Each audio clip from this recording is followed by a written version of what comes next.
Atos dos Apóstolos, capítulo 28.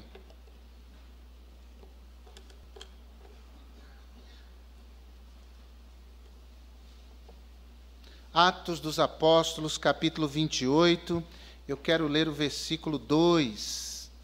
Atos 28, verso 2. E os bárbaros usaram conosco de não pouca humanidade, porque acendendo uma grande fogueira, nos recolheram a todos por causa da chuva que caía e por causa do frio. Obrigado, Senhor, por esta palavra, por esta noite.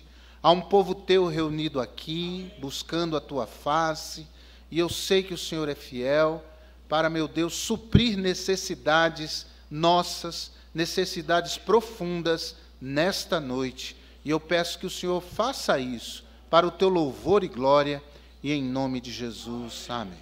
Podem assentar-se, meus irmãos, sentem-se. As chamas da fé. Paulo era extraordinário. Não por ser um homem acima da média, sob o ponto de vista emocional e físico, não.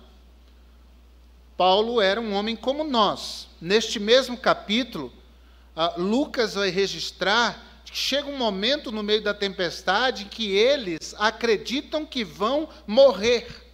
Isso traz ao coração deles a perda completa da esperança.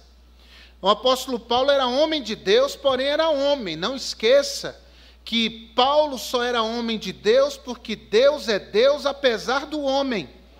As forças de Paulo vinham de Deus. Às vezes há uma quase idolatria ao apóstolo Paulo, o que é um engano. Nós reconhecemos seus méritos, nós reconhecemos a sua importância, mas entendemos que a glória é toda de Deus e sempre será de Deus. Assim como os demais personagens da Bíblia, assim como os servos e servas de Deus da atualidade, nenhum de nós é coisa alguma. A Bíblia diz, através de Isaías, que somos menos que nada. A glória é toda de Deus e será sempre de Deus. Deus o fortalecia no meio das dificuldades. Todas as vezes que esse homem entrou num barco para navegar, houve uma grande tempestade, no que nos é registrado. Sempre que esse homem pregou o evangelho com fidelidade, houve uma reação antagônica, negativa, contrária àquilo que ele falava. E não poucas vezes Paulo foi preso, ou apedrejado, ou açoitado, ou ameaçado de morte. Enfim, esse homem sofreu e sofreu coisas que nós nunca imaginamos sofrer, e talvez ao longo da nossa vida, o restante da nossa vida, nós não provaremos nada do que o apóstolo Paulo provou por amor ao Senhor Jesus. Mas o fato é que esse homem conseguia, pela graça de Deus, manter a sua fé, a chama da sua fé acesa. E eu acredito que, sobretudo nos dias em que vivemos, esse é um dos grandes desafios da nossa vida, manter a chama da nossa fé acesa. E tem algumas reflexões em cima dessa questão que me puseram a pensar e a meditar sobre a vida espiritual dos crentes da atualidade. A primeira conclusão é a que diz que nós vivemos em constante ameaça de esfriamento. A pandemia foi um componente a mais, e um componente poderoso. Há muitos crentes frios na fé, irmãos, por incrível que pareça. Muita gente que já abandonou a fé, muita gente que já desistiu de ser crente. Muita gente questionando honestamente a fidelidade e a bondade de Deus. E o que fazem? Bem, quando aqueles homens saíram daquela situação de naufrágio e se aproximaram da praia, na ilha de Malta, é o capítulo 28, e os moradores colocam fogo em algumas madeiras e fazem uma fogueira para que aquelas pessoas se aquentassem em meio ao frio. Era inverno, era tempo de tempestades, de ventos fortes, um tempo inadequado para a navegação. Aqueles homens tinham muito frio e aquentaram-se em torno daquela fogueira. Isso tem um simbolismo poderosíssimo quando se trata desse tempo nosso, porque o mundo é em si uma região fria para aqueles que fazem profissão por Deus. É uma região gelada e perigosa para a gente que se diz ser povo que se chama pelo nome do Senhor. Não são poucos, irmãos, os esforços dessa mentalidade do mundo para esfriar a fé dos filhos de Deus. E eu não tenho medo de dizer, porque a Bíblia diz que esse tempo que estamos vivendo, esses últimos tempos, os tempos que antecedem a volta de Jesus, seriam tempos de grande frieza. Quando o Filho do Homem vier, porventura achará fé na terra, e por se multiplicar a iniquidade, o amor de muitos. O que há neste mundo senão a multiplicação exponencial da iniquidade? Essa consciência de que é errado, mas ainda assim faz errado. É uma região perigosíssima. E o apóstolo Paulo definiu muito bem esse mundo em 2 Timóteo, segunda carta a Timóteo, capítulo 3, versículos de 1 a 5. Paulo escreveu a Timóteo, 2 Timóteo 3, veja aí, diz assim: sabe, porém, isto, que nos últimos dias sobrevirão tempos trabalhosos. 2 Timóteo, capítulo 3, versículo 1. Os últimos dias, Paulo aqui, inspirado por Deus, diz, serão trabalhosos. Quando a gente tem um dia muito cheio, irmão Ademar, a gente chega em casa moído. O dia trabalhoso rouba as forças, as energias. Imagine um tempo que é trabalhoso. Ele diz, porque haverá homens amantes de si mesmos, avarentos, presunçosos, soberbos, blasfemos, desobedientes a pais e mães, ingratos, profanos, sem afeto natural, irreconciliáveis, caluniadores, incontinentes, cruéis, sem amor para com os bons, traidores, obstinados, orgulhosos, mais amantes dos deleites do que amigos de Deus, tendo aparência de piedade, mas negando a eficácia dela. Destes, afasta-te. A palavra de Deus nos incentiva a nos afastar desses focos de frieza espiritual, desses focos de frieza que podem contaminar a chama da nossa fé. As estações frias chegam e tudo tende a esfriar. O amor de muitos. O amor está na geladeira, irmãos. A fé está na geladeira, meus amados. Pastores esfriando, igrejas esfriando, famílias cristãs esfriando, pais, mães, filhos, gente vivida na fé, robusta na fé, esfriando. E as fontes disso, as influências disso, uma delas é o modernismo cristão. E a gente vê hoje um tipo de crente, uma maneira de ser crente, que é muito conveniente para muita gente, mas que nada tem a ver com o Evangelho de Jesus. Irmãos, discípulo de Cristo tem cruz, carrega cruz. O discipulado cristão, o seguir a Jesus, é, como disse alguém, o mais fascinante projeto de vida, mas há um preço. O autor aos Hebreus dizem, vocês têm uma carreira, corram essa carreira, porém, vocês precisam abandonar certos pesos, certos embaraços na vida de vocês. A vida cristã não é fácil. É luta contra o pecado. Abandone o pecado que tão de perto lhe rodeia. É uma luta consigo mesmo. Não é fácil. Então existem as alternativas ao Evangelho de Cristo, o Evangelho fácil, o Evangelho sem compromisso. O Evangelho onde as pessoas não se comprometem com o rei e seu reino, onde não há compromisso com o povo de Deus, com a família de Deus, com a igreja de Deus, esse tempo que nós estamos vivendo. E alguém escreveu que no passado, quando os pastores pregavam contra o pecado, os crentes mudavam de vida. Mas hoje em dia, em alguns lugares, quando o pastor prega contra o pecado, os crentes mudam de igreja. Tempos trabalhosos, meus irmãos. O modernismo, o mundanismo. Mundanismo, gente, é uma mentalidade. E nós temos que lutar com isso, porque é um negócio que cerca a gente por todos os lados. Para que a gente tenha uma mentalidade mundana. Para que a gente viva uma vida de hipocrisia. Eu sei que todo extremo é perigoso.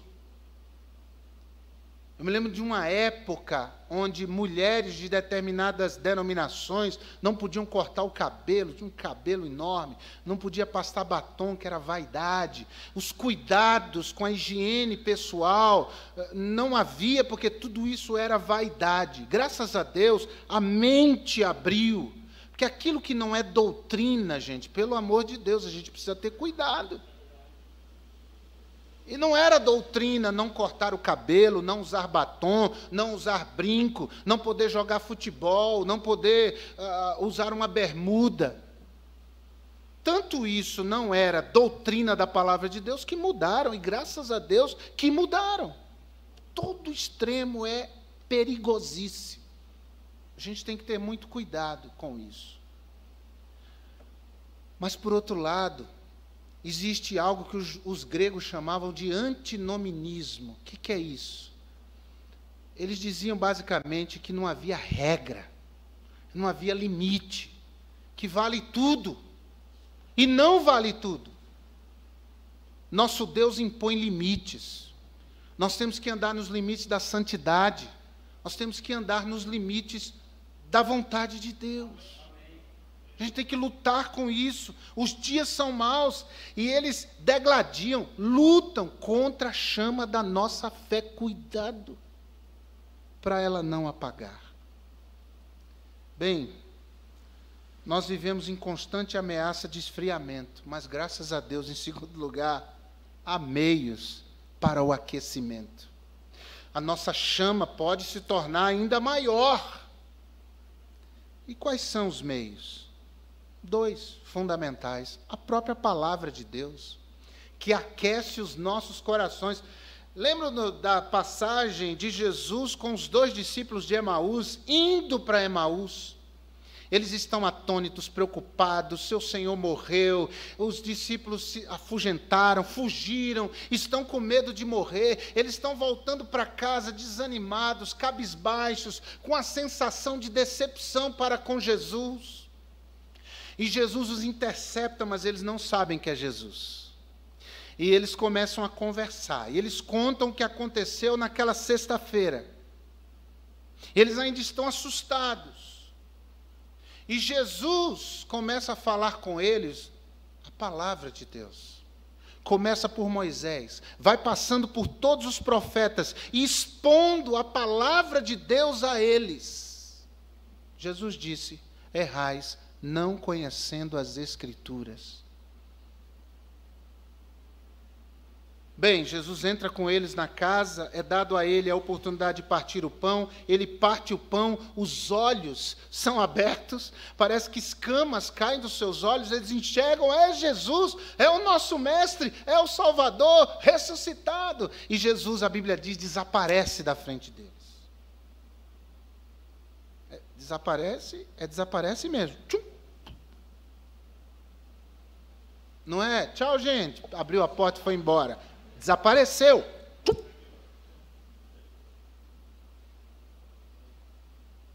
E eles começam a conversar, e de repente um deles diz: porventura não ardia chama,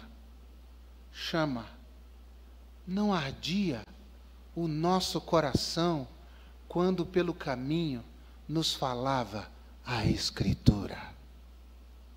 Manter o coração com a chama da fé acesa só é possível quando a palavra faz parte da nossa vida diária, quando a gente lida com a Bíblia o dia todo e todo dia. Quando a gente tem versículo, quando a gente tem hino na cabeça, quando a gente cultiva isso, a chama da nossa fé vai se mantendo cada vez maior, mas à medida que a gente se afasta disso, que a gente não tem contato com esse livro vivo, a chama vai diminuindo. O povo de Deus, nós temos que vigiar. O outro componente potencializador da chama da nossa fé, para que mantenhamos aquecidos da nossa fé, é a oração. A oração que é como a lenha, que aumenta o calor da fogueira. E no mesmo texto de Lucas capítulo 24, eles à mesa, Jesus parte o pão, e esse partir o pão aqui envolvia uma gratidão. Envolvia uma oração de gratidão pelo alimento, dar graças pelo alimento. É interessante, porque é depois disso que os olhos são abertos. Porque a oração abre os olhos da gente. A oração enche o nosso coração de sensibilidade para as coisas espirituais e para o que acontece ao nosso redor. A oração é poderosíssima. E feliz é o crente que descobre o poder de Deus através de um homem e de uma mulher que de fato oram. E louvado seja Deus, essa igreja é uma igreja de oração. Essa igreja tem um grupo sempre maravilhoso, orando aqui às quartas-feiras. O culto de oração está em extinção, irmãos, está morrendo.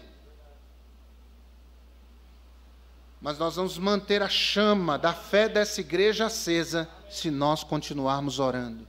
Tem gente que não pode vir, está em casa, mas é gente que ora, é gente que clama, é gente que intercede. Quantos idosos que a gente tem contato e eles dizem: eu não posso mais ir, mas tem um ministério que eu adotei na minha vida. Eu oro, eu clamo, eu peço. Quando dá o horário do culto, eu estou em oração, eu estou clamando, eu estou pedindo a Deus. E isso pode parecer simplista, mas não é simplório, viu? É só isso, pastor. Bíblia e oração é só isso. Só que na prática é muito difícil ver gente vivenciando isso.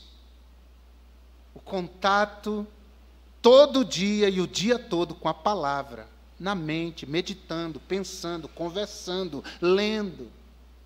E com a oração, o clamor. Mas há ainda uma terceira reflexão sobre a chama da fé. É a que diz que nós podemos acender as chamas da fé para outros. A fogueira foi acesa para aquecer a outros. A fogueira foi acesa por quem estava aquecido para aquecer a outros. Estava chovendo, estava frio, tudo molhado. Ou seja, o contexto não era favorável. Aquelas pessoas podiam morrer de hipotermia. Mas uma fogueira foi acesa para aquecer aquelas pessoas. Irmãos, nesse inverno que a humanidade vive, o povo de Deus precisa acender fogueiras com a sua fé. Abrir a boca para falar das coisas de Deus. E as pessoas ficarem sentindo esse mover do Espírito Santo nos corações delas, e dizendo assim: mas que coisa que você está falando, está me fazendo tão bem, está movendo minha vida, meu coração, está me dando forças, está me dando ânimo, está me dando esperança. Nós temos que ser acendedores de almas, irmãos. Falando, vivendo, acendendo fogueira para quem tem a chama da fé quase apagando. Culto de oração é isso. Vir à igreja é isso. Quando eu era criança, Essa era a figura que se dizia, né? Um crente longe da igreja é como uma brasa fora da fogueira.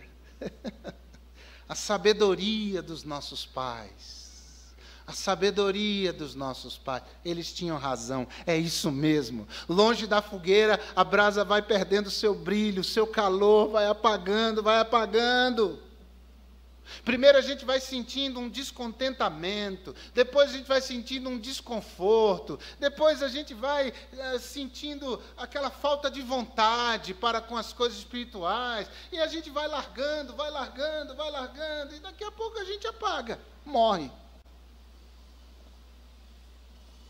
Mas o desejo de Deus é que sejamos acendedores de almas.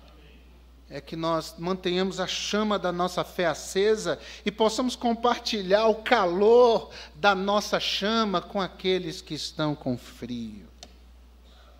Os dias de frieza espiritual são uma realidade, mas o fogo que nos aquece não é um produto do mundo, mas é um produto que vem das mãos do próprio Deus. Manter a chama acesa para os outros é um trabalho.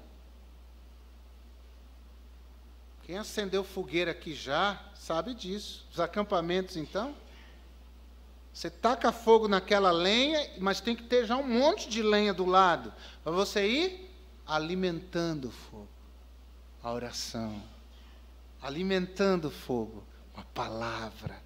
Alimentando o fogo com a comunhão, um vê o outro, que coisa maravilhosa. Que pena que a gente não pode orar junto, um pelo outro.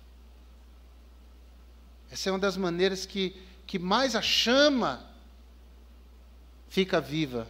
E era o que eu mais gostava no culto de oração. Era dobrar os joelhos aqui com o pastor Josué.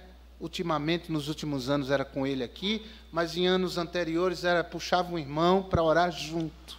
Como eu gostava disso. Como é bom quando alguém ora pela gente. Não é bom? Que pena que a gente não pode fazer isso, mas a gente pode fazer lembrando de orar uns pelos outros. Aquece a chama, Senhor. Mantenha a chama acesa, meu Deus. Aquele que está esfriando, Senhor, não permita, meu Pai, que o Senhor me use como um acendedor de almas, que a fogueira da minha fé, que a chama da minha fé contagie a outros. Agora, acender a fogueira é uma bênção porque produz resultados. Acender a fogueira da fé produz resultados. 2 fundamentais. Primeiro resultado, acender a chama da fé, a fogueira da fé, desperta o inimigo. É o versículo 3. Vai Paulo lá pegar uns gravetos de videira secos para jogar na fogueira, para aumentar o fogo. Tem uma víbora amarrada ali, naquelas varas, e pica ele. A gente sabe que a serpente na Bíblia é um símbolo do encardido. É do inimigo das nossas almas. E ele se levanta quando a gente ora. Quando a gente lê a palavra, quando a gente cultiva a chama da nossa fé acesa, quando a gente busca comunhão, quando a gente ora uns pelos outros, quando a gente se alimenta da palavra, come a palavra e vive na palavra. Mas não se desespere, não, porque a chama da nossa fé desperta a ação do diabo, mas também desperta o poder de Deus. É o verso 5. A víbora pica Paulo, mas a palavra de Deus diz que ele não sente absolutamente mal algum.